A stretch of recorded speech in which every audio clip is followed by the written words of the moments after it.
afternoon everyone, welcome back at Santiago Automotive.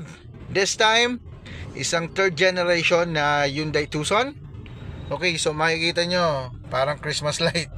So meron tayong blinking check engine, tapos meron tayong ABS, warning lights on, and then yung preno din, nakailaw. So definitely, check natin to. So pinikap pala natin siya dito sa Santa Maria, Bulacan. So dalhin muna natin siya sa shop to check kung anong nangyari or anong makikita sa scanner. Thank you. Okay, so ito na yung 2016 na Hyundai Tucson. Alright, so nag-conduct tayo ng full system scanning. So meron tayong dalawang system na nag-pop up na may issue. So yung ABS yan. So ito. So yan. So check natin. Okay, so read tayo ng DTC. Okay, so meron tayo ditong 1, 2, 3, 4, 5 na trouble code. Pero kung papansin niyo, wheel speed sensor rear left hand. So dito yan sa side na to. So may open or short. So yung ito, so makikita mo halos pare-parehas lang yung sinasabi niya. So ito, wheel speed sensor rear left hand range naman yung hinahanap niya dito. So definitely ito ay open circuit or short circuit. So mayroon na tayong idea using scanner kung saan tayo maghahanap. So mag-uumpisa tayo sa rear, opo, sa likod at kaliwang bahagi ng sistema. Okay, so balik tayo dito. Double check naman natin kung anong nakita natin sa engine. So sa engine natin, read tayo ng DTC. Okay, so particulate filter regeneration incomplete bank 1. Alright, so nakita na natin. So definitely meron tayong short circuit or open circuit sa harness or sensor na problema dito sa ABS. At sa engine naman ay ang particulate filter.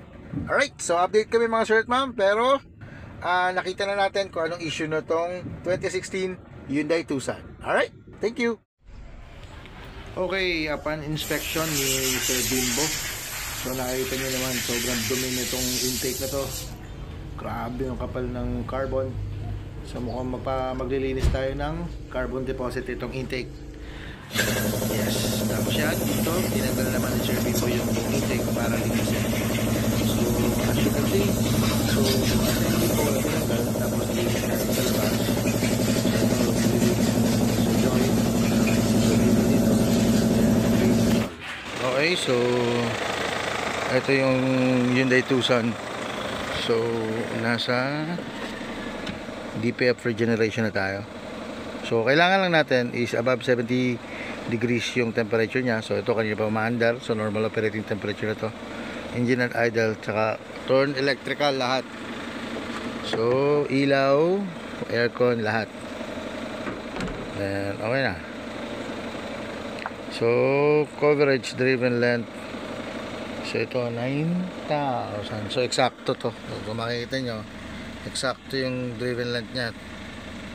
96,000. So dito rin 96,000 din sa dashboard. Okay, so distance driven after final successful regeneration 1 km. Okay, so ito sasabihin niya rin sa inyo yung fuel quantity and then DPF mass soot. Grabe yung soot mass nito, 29.50.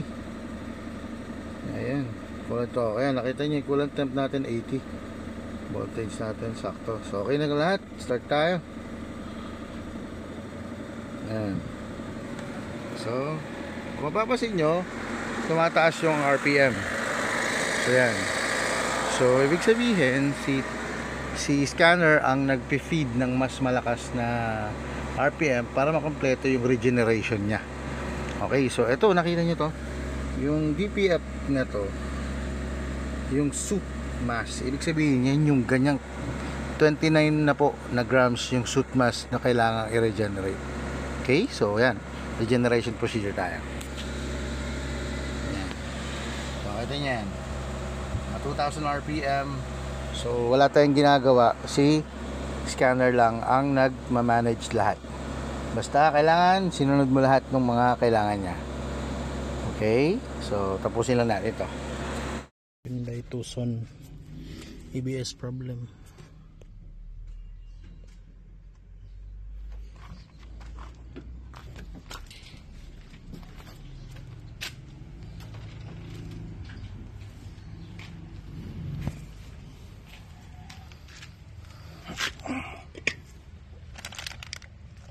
Ito yung bago niya, sir. Pinabit ko lang muna. So, kabila. Pinabit ko lang muna. Tinayo. Okay, sir. Kabit na po natin yung dalawang ABS sensor sa likod. Tapos on natin ang ABS. Dapat mawala yan. Good. Start natin. Ito naman, scan natin.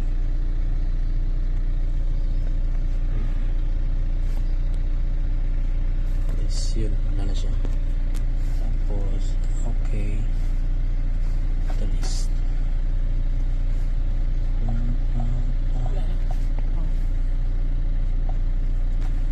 Try natin test drive.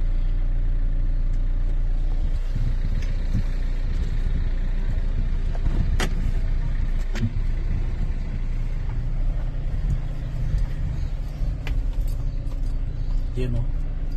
May signal na yung dalawa. Yan.